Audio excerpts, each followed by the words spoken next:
嗨，我是保羅。嗨，我是路。我們是旅行優先。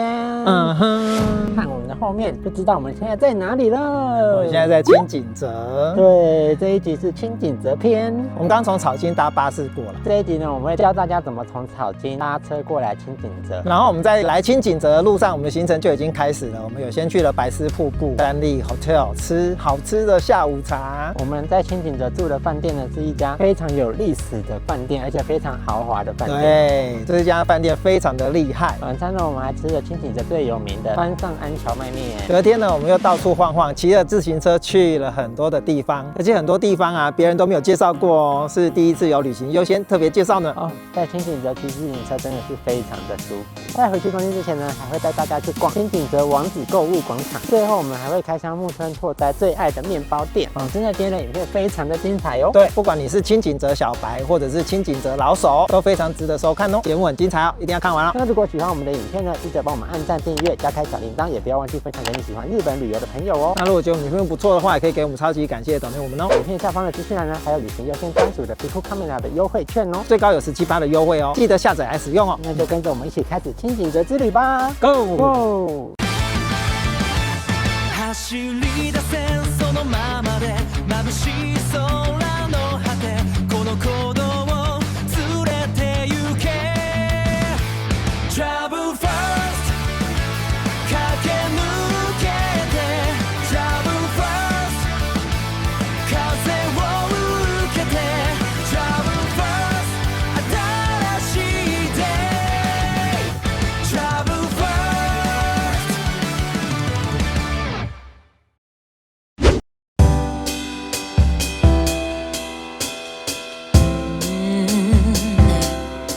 那我們现在要買從草津到清景澤的巴士，它不接受11卡哦，所以你用手機 touch 的無效，是用 PayPay 啦或者是 Credit Card 是可以的，不然就是要現場買票。那我們就是要買實體票，這邊有很多個語言，我們要前往清景澤北口的。好，就要2個，2張票買到了，走吧。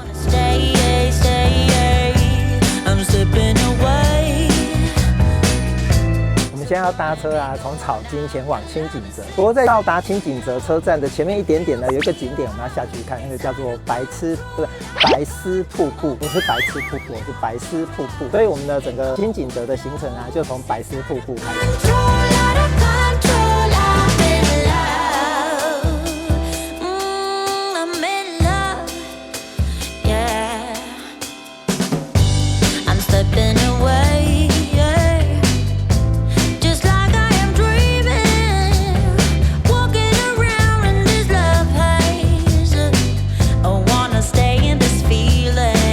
我們前面買的票呢，是從草津車站一直坐到終點站清景澤車站的。我們想說，糟糕了，我們在清景澤車站的前面幾個站就要下車啦，就是在這個白絲瀑布這邊就要下車啦。那是不是票買多了呢？就是多花錢了呢？結果不是他要給我們從白絲瀑布一直坐到清景澤車站的票，就是一種找錢的概念。只是他找的不是錢，是票，好貼心哦。日本人想好周到哦。我本來想說這一段就算了，反正飛幾百塊就送他算了。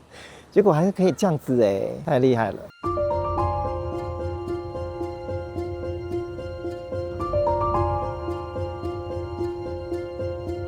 哇，在入口就感受到好漂亮、好美哦！白色溪水再加上石頭上的綠意，枯葉啊又多了一個顏色，這樣子好好看哦，好漂亮，好有那種清景澤高山上特有的那種日系的美。我們現在是4月2號，4月出來就那麼漂亮了，那其他月份不就更美了嗎？而且這邊不在清景澤市區哦，就還是蠻多的觀光客我本來才要講說還沒有到白絲瀑布啊，這邊就非常的有看頭了，但是我一想沒有啊，白絲瀑布離大馬路也才150公尺而已啊，那這邊就看得到了。對啊，這邊就看得到了，所以更值得推薦了。就是你都不用走路就可以看到仙境一樣的美景，太厲害了！趕快，我們趕快去看白絲瀑布了。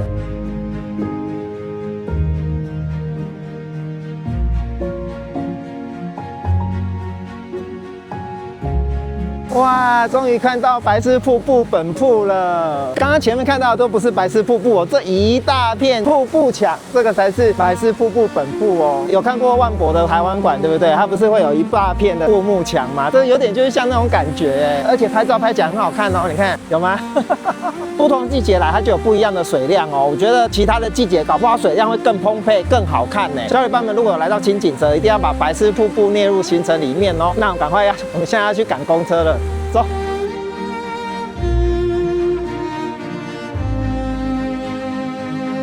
那白絲瀑布這個景點呢，還有一個優點就是它參觀時間可以很短，大概30分鐘就可以搞定解決，放入口袋了。那我們會那麼趕是因為拍影片啊，那我們慢慢來的話，30分鐘是絕對夠的。那接下來我們要搭車去三麗 Hotel 咯。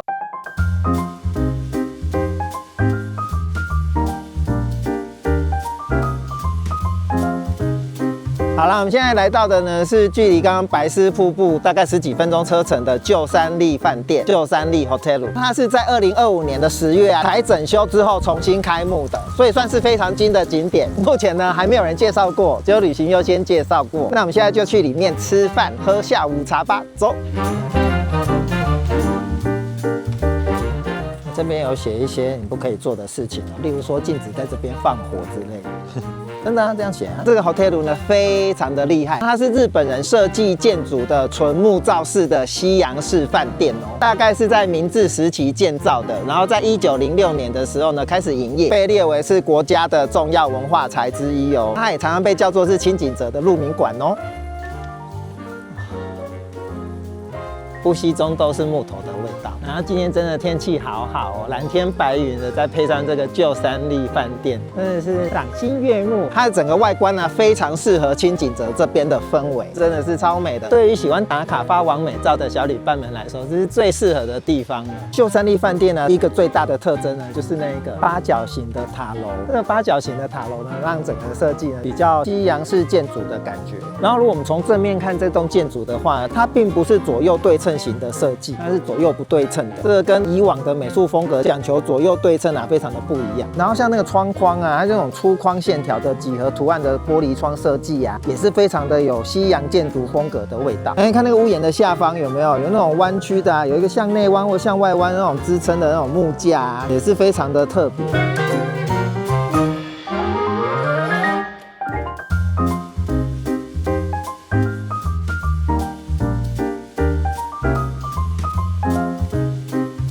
我现在跟保羅是他媽的亞洲超級有錢人，現在呢大手筆的要來入住舊三立飯店。你是楊志瓊，那你是周潤發嗎？我現在要把這家飯店買下來，走。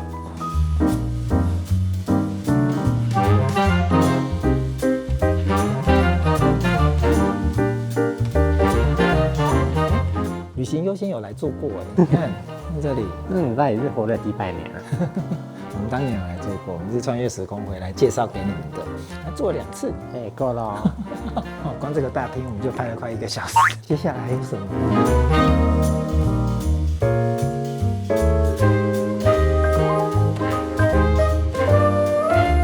在這紀念品店裡面呢，你還可以租它的服裝，然後在這裡面拍照 cosplay 一下。歡迎大家來到我的房間，請進。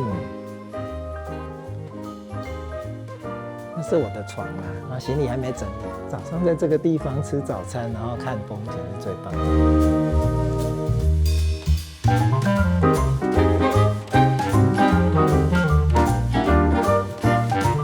如何1秒變文青？有没有像瓊瑤小說裡面的男主角？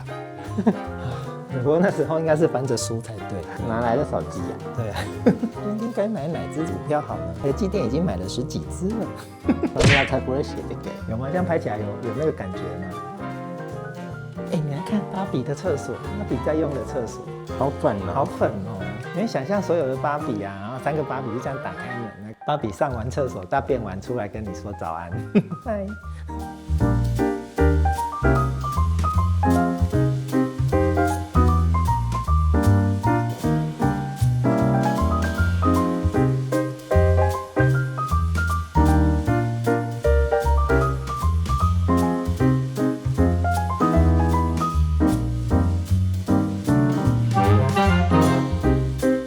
现舊三立飯店的咖啡廳來吃午餐。我們這個窗邊的座位真的是太美了，剛好是它大廳入口的正中間，看這個紅色舞廳跟外面的景致，那太棒了。小旅伴们如果可以的話呢，請認明15號再給我喝電記，再給我喝 A table 啦，還給我們房間鑰匙呢。它的巧思真是讓人太讚嘆了，好像我們就是這裡的住客一樣，不是好像，我們就是。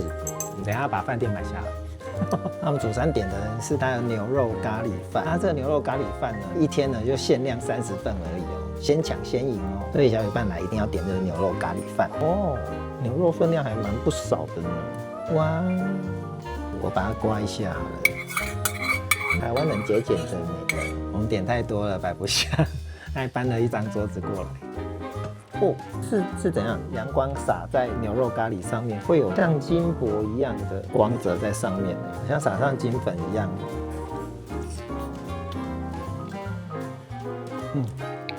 好好吃哦。非常正統的日式咖喱，非常的濃厚，果香韻味十足，非常的溫和柔順，香氣十足，不會動形。牛肉非常的軟嫩，真的好好吃哦。這搞不好一個人可以點一份。小旅伴們來到千禧澤，真的可以為了這盤牛肉咖喱飯來到這個地方，我敢拍胸脯保證。它甜點呢，總共有3個。那因為照片看起來都好好吃哦，所以我們3個都點了。那這個呢是千禧澤蘋果派。那因為蘋果派旁邊有一個香草冰淇淋，所以我們就先吃蘋果派嘍。哦，好酥脆哦。它吃起來跟我們之前吃過的蘋果還蠻不一樣的地方，就是它比較沒有那種蘋果的酸的感覺，酸甜平衡的很好。但是蘋果餡呢已经變成是泥狀的了，不是說整個完全泥狀，帶點微微脆脆的脆度啦，比較偏柔軟，然後偏微微脆度的蘋果派的質地，再加上酥脆的派皮，還有派皮的奶油香氣以及烘烤的香氣，搭起來很好吃哦。我再把這個冰淇淋加在這個蘋果派上面。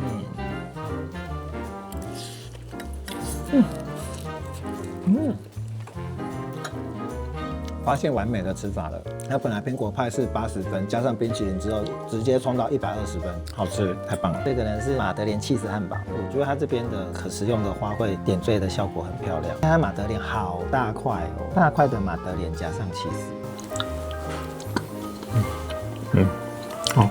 那馬德蓮的口感啊，濕潤鬆軟，再加上它十分濃厚的奶香以及甜味，中間的那一層起司呢，又帶一點酸酸鹹鹹的起司香味，這樣綜合起來好吃，這個好吃。而且它這邊甜點都不貴耶，我覺得這個如果在東京啊，應該是2倍價錢，好好吃哦！天哪，我的媽！我本來想說點杯飲料來搭配餐點而已，點了咖啡，哇，咖啡好好喝哦，就是整個非常的香醇濃郁，入口之後呢，非常順口，最後又會帶點回甘，好香的咖啡，好好喝的咖啡哦，這種就是會讓你把那種咖啡含在嘴裡，然後慢慢享受它韻味的那種咖啡，讚！那這個是花朵果凍，漂亮到美到我都捨不得吃了，不知道從哪裡下手哎。上面這個好像是握壽司它會附的那個薑，生薑有沒有？應該不是。這個是酸度比較強烈一點的醃製蘋果，居然比剛剛那個蘋果派的酸度還要再更上去一點，但是很清爽，很好吃哎，酸酸的，然後會促進你的口水分泌。然後下面這個應該是茶凍吧，剛剛菜單上面就是寫 Apple and Tea， 所以上面是蘋果，然後這邊是茶凍，清透的茶凍再加上可食用的花，這樣搭配起來很好吃，然後又漂亮。很清爽，很適合各個年齡層的少女，還有不同性別的少女也都會非常喜歡哦。像我這種18歲的少女一定是非常喜歡的。它這個蘋果啊，再加上茶凍啊，我本來以為是鳥鳥的，看到照片就是很漂亮，但是吃起來應該是很普通的東西啊，又非常的美味，哇，真的是不可思議。我覺得這邊呢，它就不過是古蹟附設的咖啡廳而已，怎麼每一樣都好吃啊？對啊，我們本來沒有報怎麼取代，對，所以想說就是順便來吃個東西，對，就是吃就要走人的那一種。結果每一樣呢都可以是細細品嘗，然後回味無窮的味道。我們以為本來是要來參觀這個舊三立 Hotel 的，但是呢，發現這邊的餐點雖然可以當做是主打哦，小旅伴們真的可以留一餐來這邊吃飯，然後吃甜點、喝咖啡，都非常的推薦。牛肉咖喱飯一個人可以點1個，不只可以當做是一個參觀的景點，而且呢，也可以當做是一個美食的行程哦。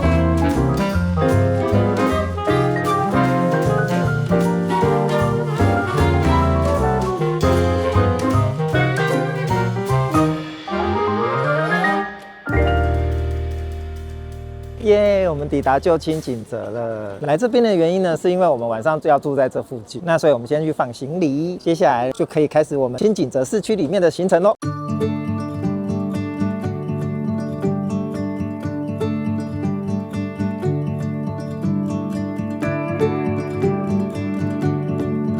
我們這次啊，在清景澤入住了一家連空氣都充滿故事的傳奇飯店——萬平飯店哦。這裡啊，沒有現代酒店的暴發戶感，只有超過100年的優雅與高貴。看這氣派的建築與古董裝潢啊，真的是讓我們大開眼界。飯店的咖啡廳呢，還有不能錯過當年約翰南農每次來都必點的經典蘋果派與皇家奶茶。這裡啊，真的是太美太多細節了，所以呢，我們決定單獨為它剪輯一集萬平飯店奢華體驗特輯。想看更多名人加持的房間開箱嗎？記得鎖定下一集哦。我們現在萬平飯店 check in 完咯，現在要來去租腳踏車，因為啊，在清景澤呢，最棒的交通工具就是腳踏車咯，又可以減肥又可以健身，機動性方便。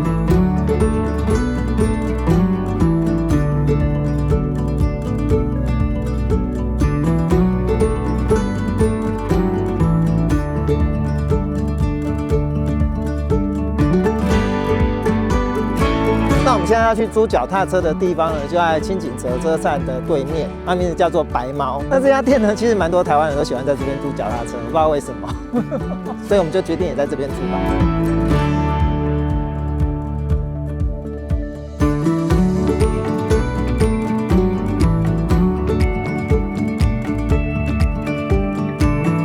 我終於知道大家為什麼喜歡去白貓了，因為店主啊就還蠻親切的，很客氣，然後解說還蠻清楚的。然後他會跟你說哪裡不要去，比如他會說那個白絲瀑布不要去，是因為太遠。對啊，你想說誰會從這邊騎腳踏車騎去白絲瀑布啊？那騎去的話不就變白痴了？你騎到累得跟狗一樣。然後我們現在腳踏車是停在萬平飯店的前面，有一個腳踏車的停車場。在日本啊，小伙伴們要小心，就是停腳踏車的時候不可以隨便亂停，一定要停到有這種 logo，就是寫住人場腳踏車停車場的地方。那由於在萬平飯店吃晚餐呢，含稅含服務費至少一個人要2萬塊日幣，我們吃不起，所以呢，我們現在到外面來覓食吃晚餐。那晚上要吃的是一家蕎麥麵，它在清景澤很有名，那其他地方也蠻有名的。清景澤是本店，這一家店叫做卡瓦卡米安川上安，這家蕎麥麵。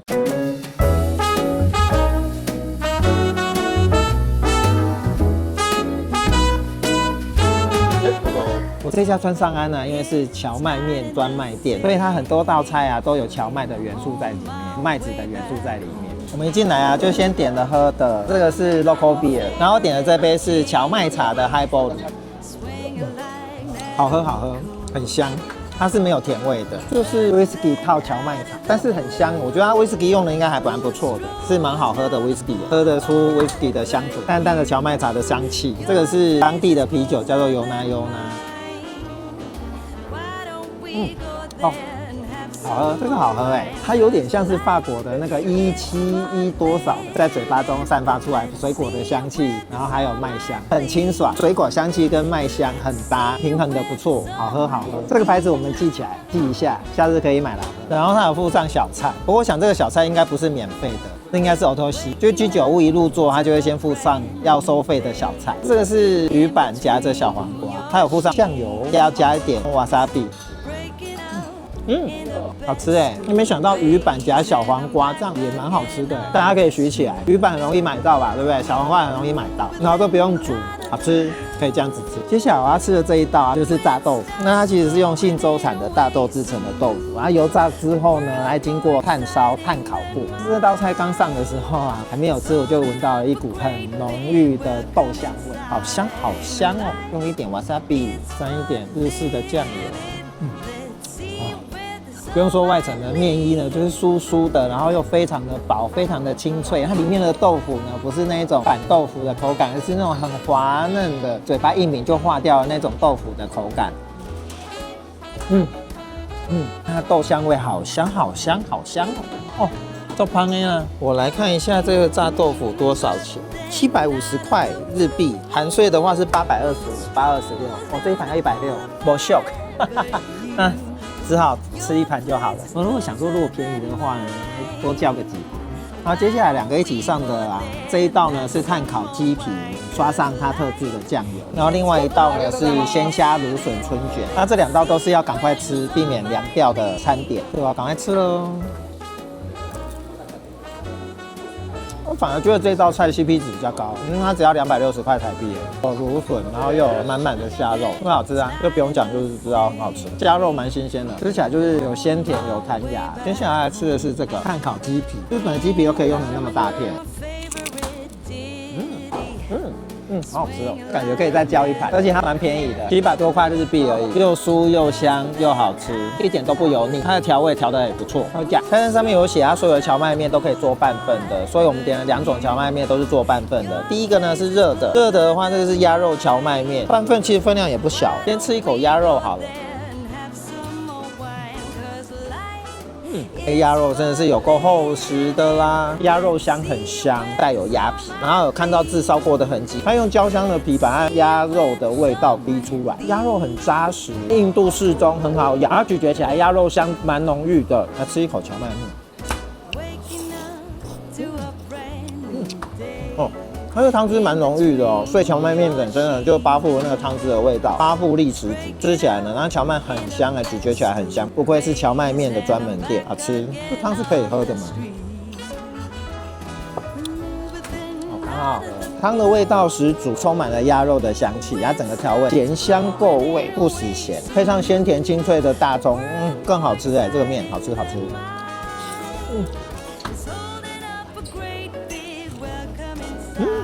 那因為我喜歡吃那種濃郁的胡麻醬汁，所以我就點了這個冷麵沾麵。但是呢，它很特別的地方，它不是用胡桃，它是用核桃。核桃哎，有什麼時候吃過核桃冷麵沾麵的呢？啊，好濃郁哦！你看，你看，你看，你看，你看，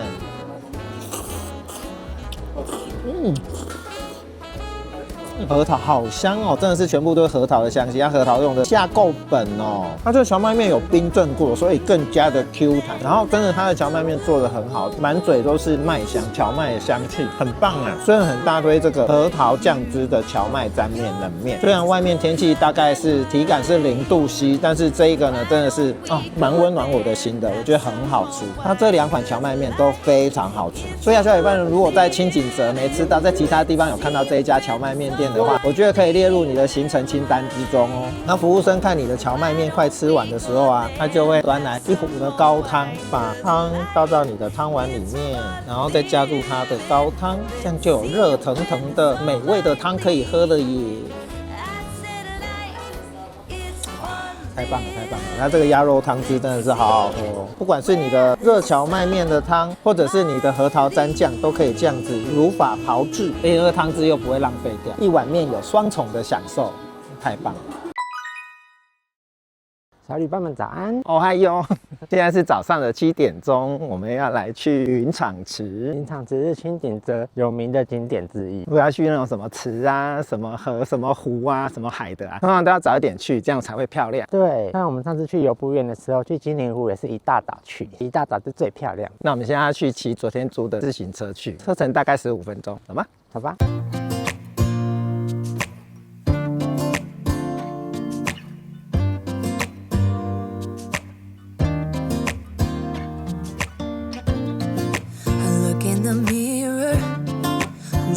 Back at me, I don't know what happened. Guess we weren't meant to be. I know we had problems. I thought we could fix them, but we got tired. There's nothing left to do but 我们刚其實不用15分鐘，大概5到10分鐘就可以騎到了。對啊，走路可能要15分鐘。這邊也可以走路的，散步。路上有看到有人在跑步，哇，蠻美的啊。哎，真的要早上來耶，早上來的光線很漂亮。這邊呢就是清景澤的雲場池，它是一個人工池，它其實呢有清景澤的天鵝湖的美名哦。你看啊，現在就是很靜謐的池面上啊，有水鴨在上面悠游，怡然自得。雖然沒有天鵝，但是有水鴨也是不錯。那我們這時候來呢，剛好處在冬天跟春天的交界變換的時期，樹木都是還蠻蕭瑟的，但是還是有一些綠葉，充滿一點生機。我覺得這邊呢其實很舒服。這個季節來的時候剛好也很少人，人潮比較少，所以在這邊呢放鬆一下，享受一下清景澤的雲場池的美，真的太棒了。只是我們要調整一下心態，不要說這樣走過來，不就這樣啊？不是啊，來等。像我剛剛講的，就是有那種欣賞的心態，讓心情沉澱下來，聽着潺潺的水聲，蟲鳴鳥叫聲，那其實在這邊還蠻舒服的。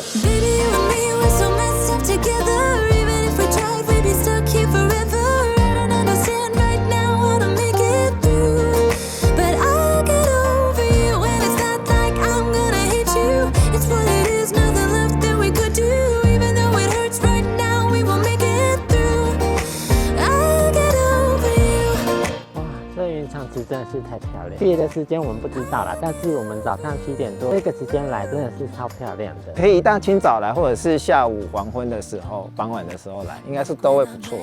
哦，我覺得在清景澤騎自行車真的是太舒服了。對啊，心曠神怡。騎自行車穿梭在樹林間，陽光從樹幹啊、樹枝之間這樣穿透過來，隨手一拍就是電影裡面的那種氛圍。所以難怪大家到清景澤都要騎腳踏車，真的超棒的。小旅伴們來一定要試試看騎自行車哦。沒錯，而且我們坐的那個自行車又是電動，騎起來一點都不費力，好輕鬆。你的所有心思都可以欣賞美景上面。那我們現在運動完了，要來去補充能量，再來吃萬平飯店的早餐。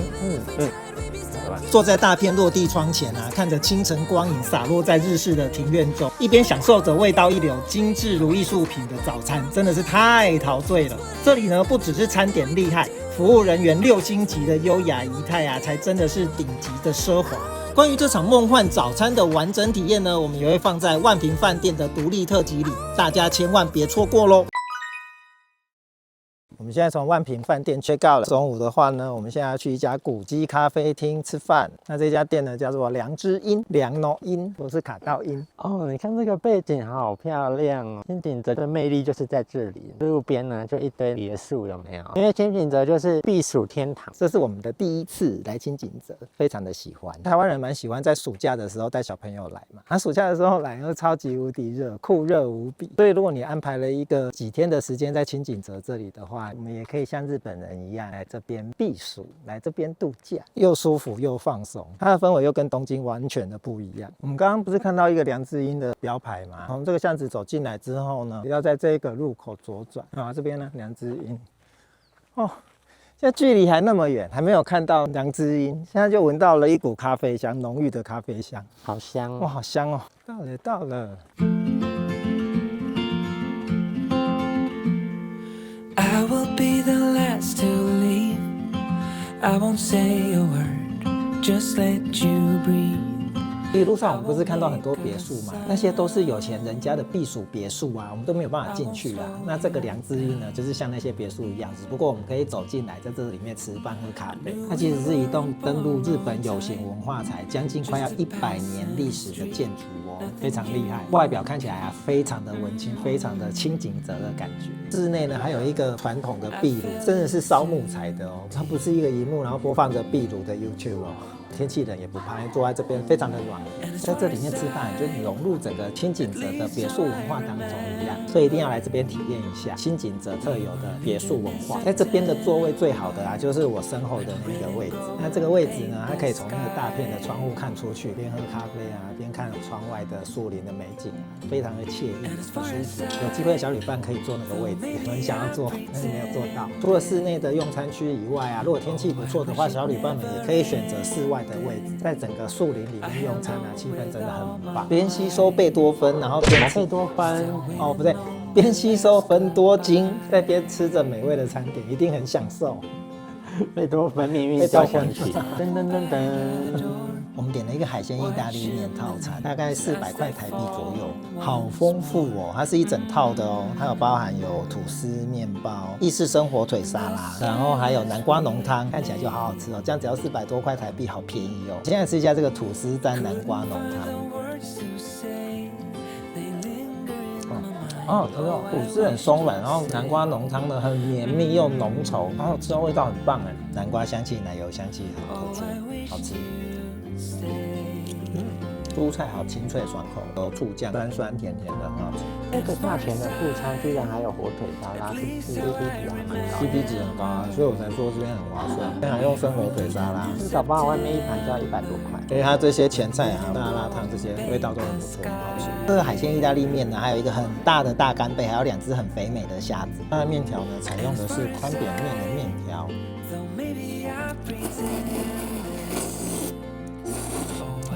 好，那個醬汁啊，有點像是西班牙海鮮燉飯的那個醬汁，整個的海味非常的香，好吃。哇，這一盤法國吐司，它的水果好多哦，因為擺盤啊，好像是就在花園裡面一樣，很漂亮。而且這個好像才1400日幣吧，蠻便宜的。而且你看這邊呢，就把水果這樣一個一個立起來，這樣子排排站，好可愛，好可愛哦，好像那個龍貓有沒有？就夠追，吃一下吐司本體的部分。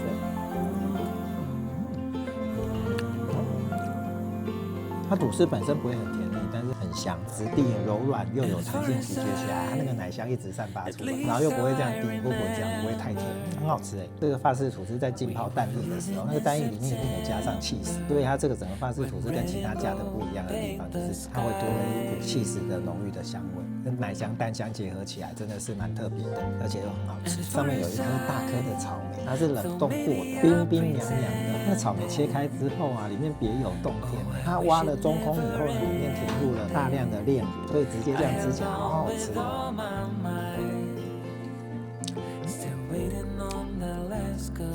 很好吃，這邊的法式吐司真的很令人印象深刻。下次如果我有來啊，這一道一定還會再點。感覺一人可以点一份了。這個法式吐司真的是太好吃了，再三強調一定要來點。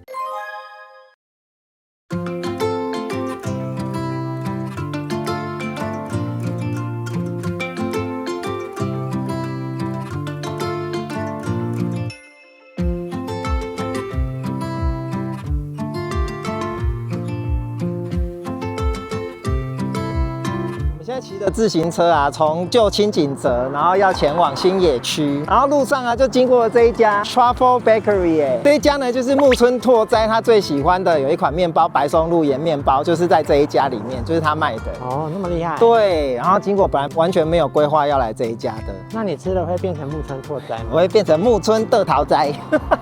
好了，我們趕快進去買。我们一定要背着這個嘛，好醜哦。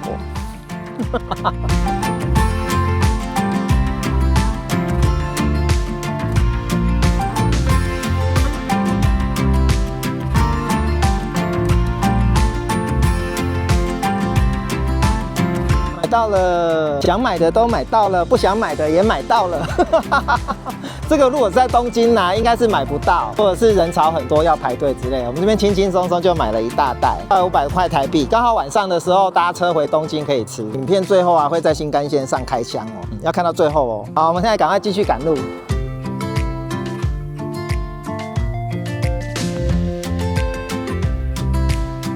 從中清景澤一直到榆樹街小鎮這一段啊，它的路呢，自行車的道路呢，就是大概像這樣，所以它不是很好騎，所以小夥伴們騎的時候要小心一點，或者是可以搭公車這樣。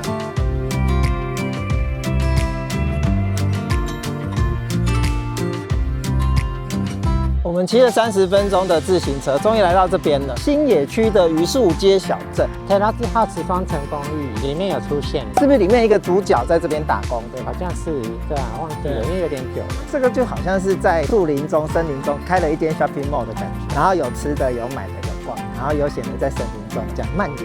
難怪這裡的人潮那麼多。它占地其實沒有很大，但是它的商店的建築都蠻有特色，真的好像是來到了歐洲的小鎮一樣。它剛好在小溪旁邊呢，我覺得很舒服啊，可以聽着溪水的聲音，然後邊吃東西放鬆一下，好像陽光從樹梢中這樣灑落下來，好舒服哦。這個可以悠閒的度過一個下午，再吸收一下貝多芬、芬多精呢。哦，馬路亞馬咖啡，晚上咖啡，新景澤發跡的，然後現在很有名的一家咖啡廳。哎，這邊有我們昨天晚上吃的那一家蕎麥麵店，川上海。這家蕎麥麵很好吃，它的料理都還蠻好吃。如果你是直接跳到這邊來的話，前面我們有拍過這一家川上海，可以倒回去看哦。這邊還有一家自己可以手做戒指的工作坊，他寫說呢，做戒指只要40分鐘就可以完成。我覺得要是那個戀愛實境節目啊，一定就會要安排他們來這邊做，互相做對戒。對啊，什麼雙層公寓呀？對啊，我的咖啡能有。對啊，对啊，对啊。什麼愛在山林間呢？都會來這邊做戒指。可以逛街採買的商店不多，主要都是吃的喝的。然後它這邊的氛圍很浪漫，很舒服，很清景澤。我們這次是沒有很多時間啊，不然我覺得可以花一個下午的時間在這邊悠閒一下。我們現在呢要去高原教會，還有十字教堂。那因為他們這兩個地方呢，離榆樹街小鎮都非常近，走路大概7、8分鐘的路程就可以到了。像那個高原教會、十字教堂啊，如果他有遇到有人租場地結婚的話，辦結婚典禮的話，就會沒有對外開放。就算有對外開放，也在裡面也不能夠拍影片，照片是不是也不行？對，不行。對，我們就快去快回，快速的打卡一下，這樣。要爬坡了，氣喘吁吁的。如果不喜歡爬坡的就不用來。還好他這邊有限定說騎腳踏車不能夠上，不然這一段要騎腳踏車上去也是蠻辛苦。哇，那个树都好厉害。对啊，它长得好笔直哦，而且像在排队一样，这样一个一个站好，列隊歡迎。我覺得這邊啊，如果要租借場地的話，應該立下一個規則，就是啊，要結婚的新人啊，新郎呢要抱着新娘從下面爬上來，這樣才能夠結婚，證明新郎對新娘的愛，順便證明新郎的體力。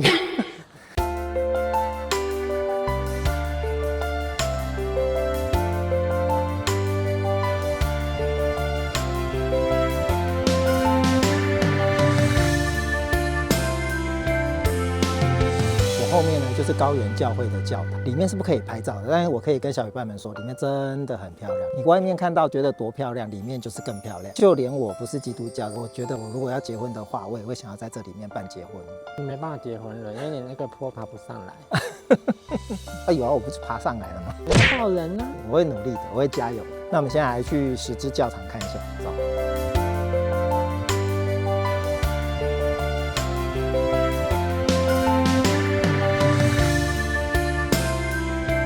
有一句話說，結婚就是愛情的墳墓，地獄的開始。我們現在這條路就是通往地獄的大門。哦，在這裡拍也很漂亮哎。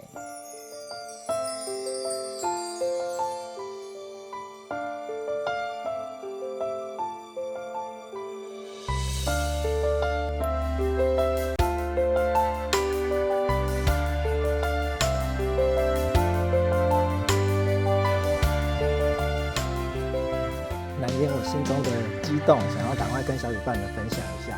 一開始我以為這個高原教會十字教堂就是鳥鳥的一個地點，因為裡面也不能拍攝嘛，然後也不能拍照片什麼的，只是讓人家可以打卡說我來到了這樣子而已。但是我錯了，我發現這兩個地方呢，真的是非常值得小伙伴們來。尤其是我後面這個十字教堂，真的是太厲害了。它裡面整個建築是用石頭去搭建而成，這樣一塊一塊堆疊而成的，這就是它厲害的點之一。然後裡面呢，可以用鬼斧神工來形容它，裡面的壯觀程度呢，是外面的好幾倍。它裡面那個禮拜堂是用不規則形狀的，然後天空好像是一層一層一層一層，好像一層一層的宇宙這樣子的感覺，也有很多綠色的植栽，再搭上一些水色，有點像是《冰與火之歌》或者是西方的神話裡面的那種建築的感覺。那裡面播放的是那個小提琴的獨奏，它就是很簡單的獨奏，但是可以營造出很恢宏的氣勢，裡面真的很棒，很神聖。除了神聖以外，真的很令人讚嘆，嘆為觀止。不管是高原教會，是或者是這個十字教堂，講台的背後啊，都是鑲嵌着一大片的玻璃，玻璃望出去呢，就是清景澤樹林的景色，然後光線這樣子照射下來，真的是好美好漂亮，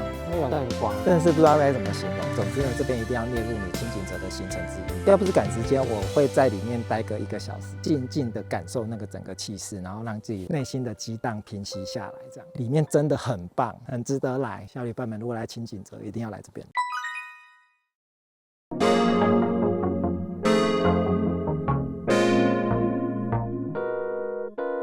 Never let him get you down. Gonna make it stay just fine. 이대로 모자라지도 넘치지도 않아. Cause I got my collection. 好了，那我們現在在清景澤的 Outlet 裡面，然後跟小伙伴們講一下，如果是國外的旅客，非日本籍的旅客，你帶着護照啊，可以在 Central Mall 這一棟叫做 Central Mall。Central Mall 的 Information 綜合案內所裡面，你可以憑護照可以拿到一份額外的 Special Discount， 就是額外的 Coupon。那如果不知道在哪裡的話，你就記得在 Gucci 的對面就是。Oh baby, say it and make it a day that brought a day. I like it, I go la la la la la. I like it, I just want, want, want, want. Oh baby, it's alright to be right. 這邊蠻多台灣人的，整條路都是在講台灣國語。哦，是我哦，啊，你買很多呢。啊，這個多少錢？這包很好看呢。這邊精品其實蠻多的，品牌蠻多的，但是因為我們不是買精品掛的，我們都是買Uniqlo那一種的。騙人，你這好幾塊 LV 的。沒有沒有，哎，這邊有Uniqlo的 Outlet 嗎？Uniqlo已經很便宜了，然後你還要 Outlet，那是怎麼打到骨折啊？這邊很多店家除了免稅以外，還有很多 special sale， 像他這一家呢，就是買2件的話就是打5折，真的就像你說的打到骨折。在這個 Outlet 除了購物 shopping 吃東西以外啊，還可以把它當做是一個風景景點來逛。你看這邊山巒包圍了整個購物中心，好漂亮哦。對啊，超美的。如果天氣好的話，在這邊大草坪上滾來滾去的話，應該也很舒服。小朋友的話，家長也可以在這邊放牛吃草。除了有很大的草地以外，居然還有一個湖泊哎，還可以在湖上踩那個腳踏船，太厲害了吧！我覺得這個Outlet根本就可以安排一整天的時間在這邊了。它根本就是一個 shopping 的遊樂園。對，沒錯。shopping 的迪士尼 ，shopping 的迪士尼，沒錯。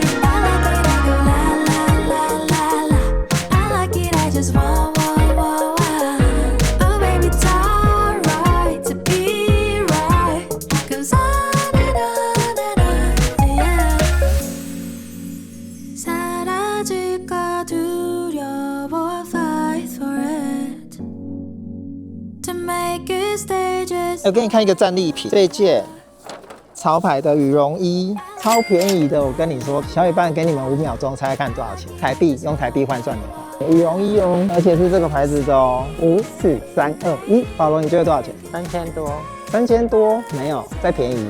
2000多，2000多，沒有，再便宜。1000多，1000多，不到1000。也太誇張了，超誇張的！這件羽絨衣是800塊，800塊台幣，好便宜哦，潮牌的耶，比那個Uniqlo還便宜，比Uniqlo還便宜，受不了了。這個Outlet真的很好買耶！要提醒小旅伴要注意一件事情，千萬不可以衝動購物哦，衝動型購物，因為每樣都很便宜，然後你就都買了，然後發現原來你都用不到、穿不到，要小心這件事情。哦。這家Outlet輕井澤王子購物廣場真的是太好買、太好逛了，真的，而且又太大了，又逛不完。它營業到7點，我們就逛到7點。對啊，我們買到結賬的時候剛好是7點整，所以我們排2個小時真的是完全不夠，大概要6個小時才夠。沒關係，我們之後有機會再過來拍，再來介紹這一家Outlet，可以排個半天或1天。那我們等一下去搭新幹線嘍。那我們待會還要開箱 Truffle 的麵包哦，是木村拓哉的最愛哦。看好不好吃？等一下吃了開箱給你們看。那如果喜歡我們的影片呢，記得幫我按讚、訂閱、加開小鈴鐺，也不要忘記分享給你喜歡日本旅遊的朋友哦。那如果覺得我們影片不錯的話，也可以給我們超級感謝的抖內我們哦。那影片下方的資訊欄呢，還有旅行優先專屬的比酷卡梅拉的優惠券哦，最高可以節省17%，很多哦，趕快下載來用吧。等一下還有開箱試吃麵包，不要轉台嘍。那我們的輕井澤影片就到這邊結束嘍。啊，拜拜嘍，拜拜。We've said our goodbyes, but we won't go home just yet. You've got your head down. 好啦，我們現在要來拆箱這個 Truffle Bakery 的麵包了。第一款呢，就是它的熱銷熱賣冠軍。第1名的白松露鹽麵包，這一款也是木村拓哉最喜歡的麵包。據說他在拍攝《東京大飯店》的時候啊，還有買很多這一款的麵包去送給工作人員。哦，很有筋性。這樣撕開就是它那個松露的香氣就這樣飄過來，好濃哦。它裡面呢是加了有松露奶油，然後它在上層這邊呢又刷上了白松露油，上面呢再撒上頂級的法國松露鹽，所以總共有3種松露的調料在上面。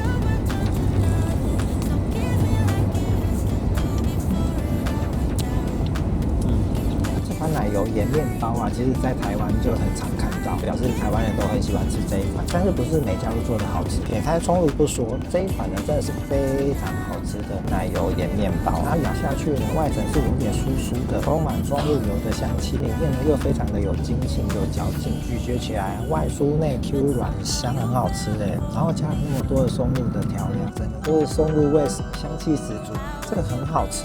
我覺得現在新幹線車廂裡面應該充滿了松露的香氣。這個啊，進到店裡面呢，一組客人只能買6個，所以如果小旅伴有2、3個人一起去的話，你就互相裝作不認識，這樣就可以買多一點了。不然呢，一組客人只能買6個哦。竹子回味樂無窮。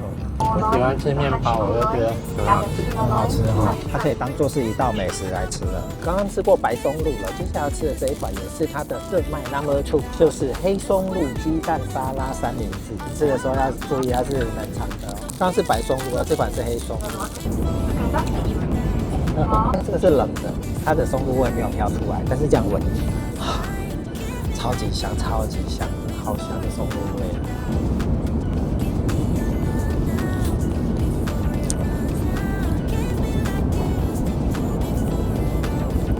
是非常的鬆軟，帶有 Q 勁。它給的餡料還蠻多的哦，雞蛋香跟松露香都非常的濃郁，都非常的香。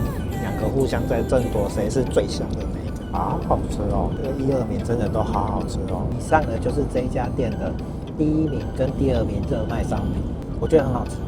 值得去排隊，值得去買來吃，真的真的。那我們这天井泽特辑的 bonus 篇呢，就到這邊嘍，拜拜。